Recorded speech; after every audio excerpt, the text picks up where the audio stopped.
Hey, how's it going, everyone? My name is Derek Afasi. I'm the owner of Afasi Financial Group and RetireSharp.com. Today's topic I want to discuss with you retirement for dummies. And I want to break down this video into two different segments. One, with the individuals that are just starting out for retirement planning and they're trying to accumulate their wealth. What are some different things to avoid and make sure that you're accentuating? And then the other is for those individuals later on in life, the ones that have already accumulated their retirement nest egg, and how to take proper preservation and distribution strategies to make sure that they have that peace of mind in retirement. So I have another video out there with retirement for dummies, mainly on the wealth accumulation side. This is going to be a culmination of all of it across the board, so I hope you enjoy. Basically, regarding the accumulation side, what typically happens is an individual works for a specific company, and this company is going to, whether it's a federal agency, whether it's a private employer, a public employer, whatever the case may be, would determine what sort of retirement options you might have. So if this person's working for, let's say, a private institution, and this private institution is trying to give them additional benefits of saying, we have something known as a 401k plan here for this employee. What essentially happens is this individual is going to go to work and is going to make income each and every month, each and every year. With a 401k type retirement strategy, an individual could place a portion of a salary into this sort of 401k plan. Think of it like a 401k, like a retirement bucket. So each and every month, each and every pay period, he's placing more and more, he or she is placing more and more dollars into this 401k account. So if, let's say, this 401k account had a fixed account associated with it, well, then this bucket is going to be growing each year by the contributions into this account, and then also the interest credit is going to be a fixed interest credit as well. So the combination between those two are going to try to make this bucket grow larger and larger and larger at the end of the day, at the end of the year. So eventually, when this individual is working, they started working in their 20s, they decide, okay, I'm going to stop working when I'm in my 60s. They have about, 30 to 40 years plus of growth of doing those small incremental, contributions into that type of plan. So that's the correct mindset to have, is to say, if I'm placing dollars aside, I want to make sure that I'm eliminating the negatives. I want to make sure that I'm avoiding any sort of downward losses or flaws within this plan that could eliminate, that could say, okay, my bucket's growing, 1 year and then all of a sudden it gets depleted the next year. How exactly do I prevent that? So many times, and this 401k is the most common type of retirement account that individuals possess. And the mistake that's made is they don't understand the negatives that are associated with those 401k related plans or those retirement related plans. And the negatives are known as reverse dollar cost averaging. And what it says is when you're placing dollars into a type of plan such as a 401k, yeah, you might have a fixed account option or you might have certain stock options, but majority of the times you have something known as mutual fund related options. So you might say, okay, like a target date fund or a conservative portfolio, an aggressive portfolio, where it's comprised of a mixture of stocks and bonds into these types of mutual fund related options. Well, the 401k has their own slew of fees associated with that type of plan. So the most common type of retirement account in America today is the 401k account. Understand there's fees associated with that type of plan. When you're choosing mutual funds within that plan, those are going to be additional fees with this type of plan. So individuals get smart and they say, well, I just want to focus on my job. I don't want to, try to worry about what I'm invested into. I'm going to go and hire an advisor to monitor this account. I might only have about 5 to 15 different fund options to choose from, but that's still more than anything I could chew. I don't want to deal with it. I just want to go to work, know that I'm placing dollars aside, and know that those dollars are growing. Well, that's where you have these advisors. You have many advisors, wealth accumulation specialists, as they like to call themselves, that they will charge you a fee for that, whether that's a flat fee or whether that's a management fee to help monitor those types of accounts. That advisor could charge you different fees. So what do we have here? If we're thinking this in the terms of a bucket, we have the first hole is the 401k related fees, the second hole is the mutual fund related fees, and the third hole is the advisor fee. So you're saying, okay, this advisor better be good if I'm giving him any sort of fee. The problem that lies there is there's no guarantees when you're dealing with advisors to monitor those accounts. The only thing that's guaranteed is that you're going to be paying a fee. The fourth negative with this is a downward market loss potential. So when somebody's in their 20s and they're starting to accumulate monies for retirement, they're looking and they're saying, okay, well, I understand that mutual funds or, my different options might be tied to the market, and historically the stock market has always gone up. Well, whenever that market goes down, you have to incorporate that negative to the account. So, like in 2008 was a prime example, individuals had mutual fund related options that were tied 100% to the market. So, when the market had that large shift, you had individuals that were saving dollars, saving hundreds of thousands of dollars into their 401k account throughout the years. And because of that one shift, let's say if they had $800,000 in their 401k account, they left that year with $400,000 into their 401k account. It was that minus 50% loss that had such an impact on those portfolios. So this loss is a huge deal. Yes, the advisor could help mask that loss and they could give you great recommendations on, potentially having that loss based upon what your risk tolerance is. But the downside is if the market's going to go down, the market's going to go down. There's nothing that advisor could do about it. And that's why they're trying to tell you to invest in the long term, invest in the long term. My whole concept behind this is if there's a way that you could set up a plan to eliminate these different types of fees and have positive interest credits when the market goes up and not lose anything when the market goes down, well then you're incorporating the power of compound interest in a positive direction. So when we're looking at the bucket theory and we're placing dollars into a specific type of plan, well, what's there a way that we know this interest credit is either going to be positive or is either going to come back at 0%? Is it going to be positive or is it going to come back at 0%? Now, both ways could get you to that finish line. Both ways could get you a nice, consistent growth pattern to your account. The difference between a safe, consistent way and a guessing way is yes, the big question mark, the guess might be able to get you higher growth potential, where the consistent way is just you're going to be slightly treading. You might have 10% one year, 12% another, 4% another year, 0% another. Well, this one might gain, 20%, 16%, minus 25%, and it'd be all over the place. So, obviously hindsight's 2020. You want to be able to avoid any downward market losses, but when you do that, when you try to say I'm going to time out the market, what you're doing is you're saying I have to rely and take my money out of the market, place it into something that's fixed, and then also you have to be right twice essentially. You have to make sure that you're placing it back into the market when the market's at a low. And time again, it doesn't matter how great this financial advisor is or this wealth accumulation specialist is, that's very hard to do. It's very hard to determine. You have 10 million different, mouths that are telling you, okay, this might be happening, this might be happening with the market. So that's why I like those safe, consistent patterns with specific retirement vehicles or retirement supplemental vehicles. Let me clear off the screen because it's looking a little sloppy here. So to reiterate, we understand that there's negatives associated with retirement accounts. There's, advisor fees, 401k related fees, mutual fund related fees, and the potential of downward market losses. So, but understand 401ks still serve a purpose. They're an incentive for an employee to stay at a specific company. So rather than, you have an individual that's working for company ABC and they might be paying this person, $100,000, but providing them with a 5% match on their 401k, as opposed to, company XYZ that comes around and wants to now give this person $102,000 of a salary, but does not offer any sort of retirement benefits. It might make sense to stay with that company with the 401k because they're providing you free money on anything that you're placing into. It's basically because you're saving your monies into a 401k plan, they're incentivizing you to do so, and they're going to give you a match.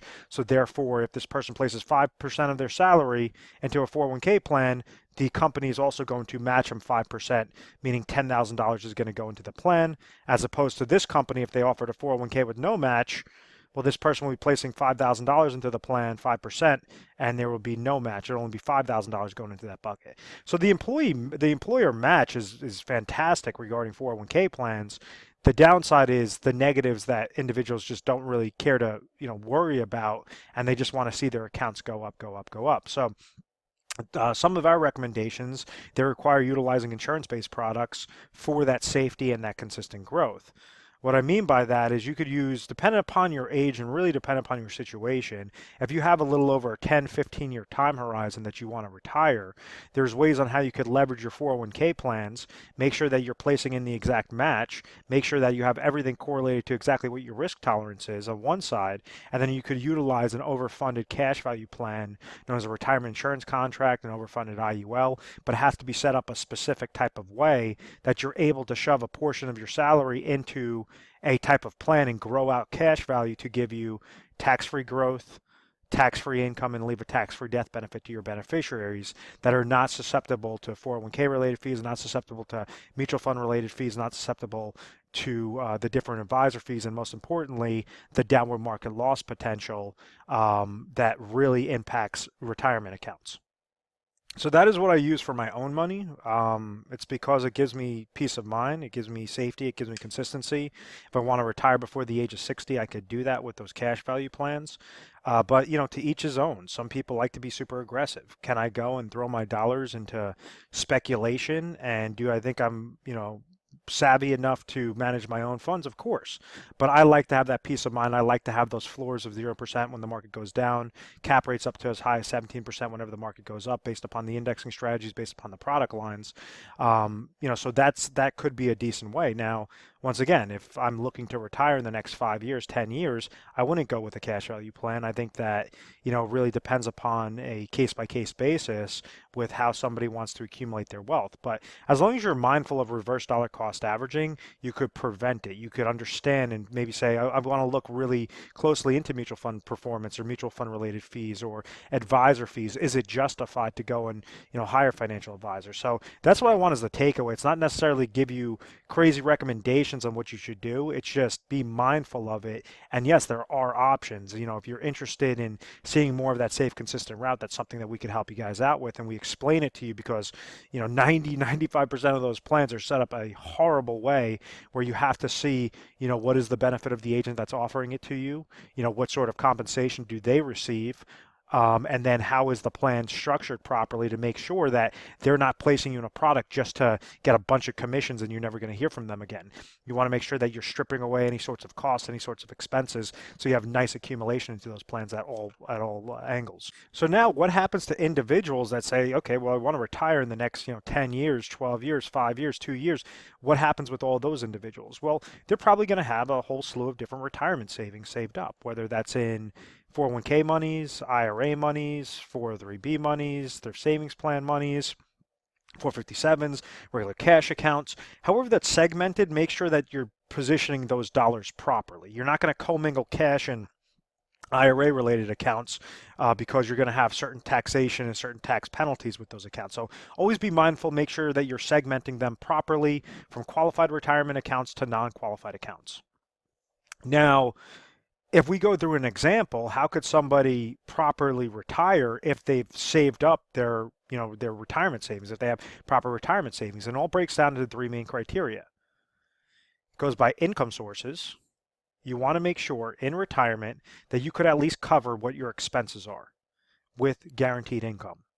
So what I mean by that is, let's say if somebody has $600,000 in retirement savings, and that's a combination of qualified accounts and non-qualified accounts. They're currently 60 years old, and they're looking to retire at age 65.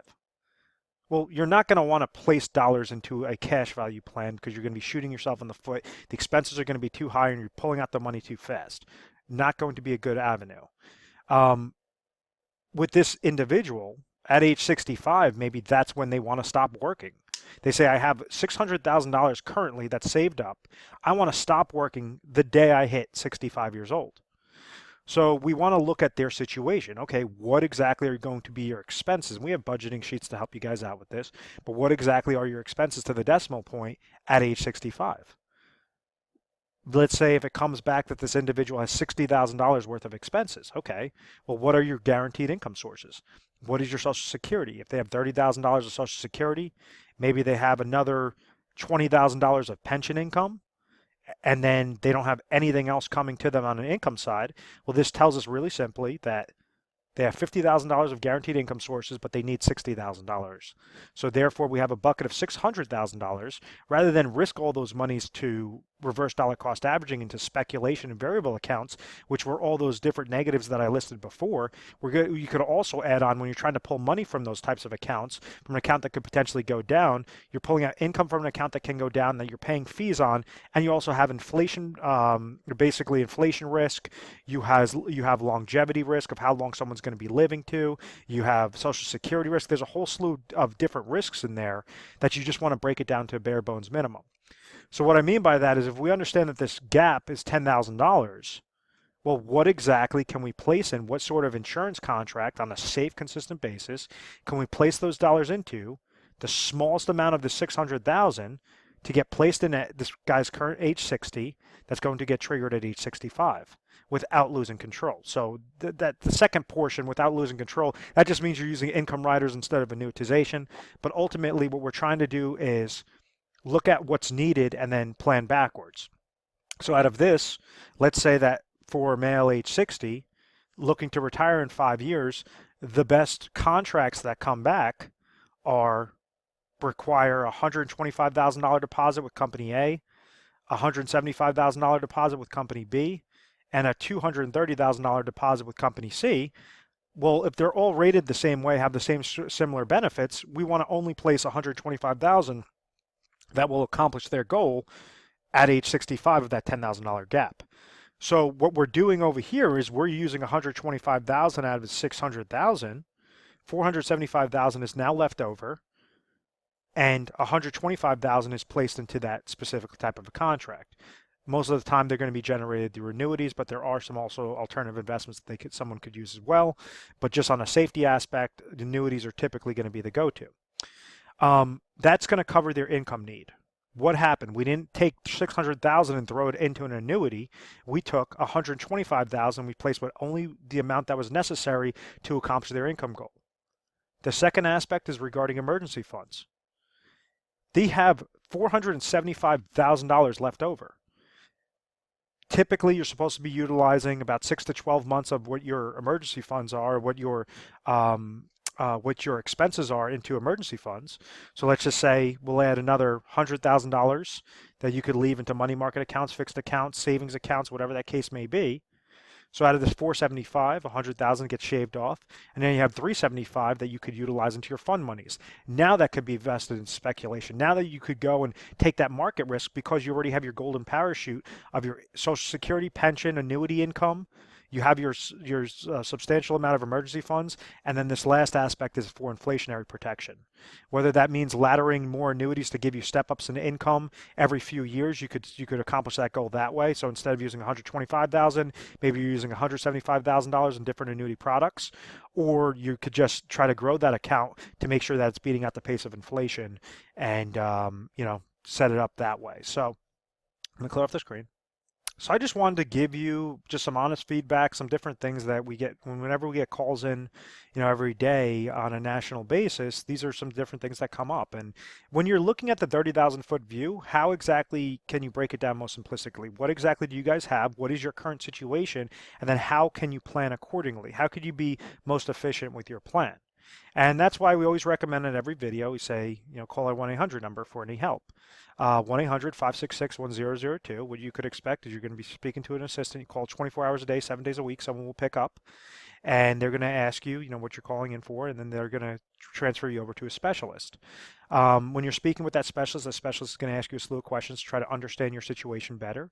And then based upon what you're currently doing, they might recommend just stay put. Don't make any changes whatsoever. You're going to get to that finish line successfully, or we might have to give you some recommendations to make sure that you're leveraging your assets better, you're positioning yourself better, so that ultimately you could be confident in your retirement. We're A+ rated on the Better Business Bureau. We've always had very good reviews. We've never had any complaints. It's because of this methodical process. I want to thank you very much, guys, throughout the years for subscribing to my YouTube channel, leaving comments, feedbacks, all of that. And if you ever want to have a conversation, just call in and we could discuss some things. But I want to thank you very much for watching this video. Feel free to subscribe to our YouTube channel if you have not already. Retire Sharp, or visit our website retiresharp.com, and we'll get you access to the most updated videos. Thanks so much, guys. Have a great day.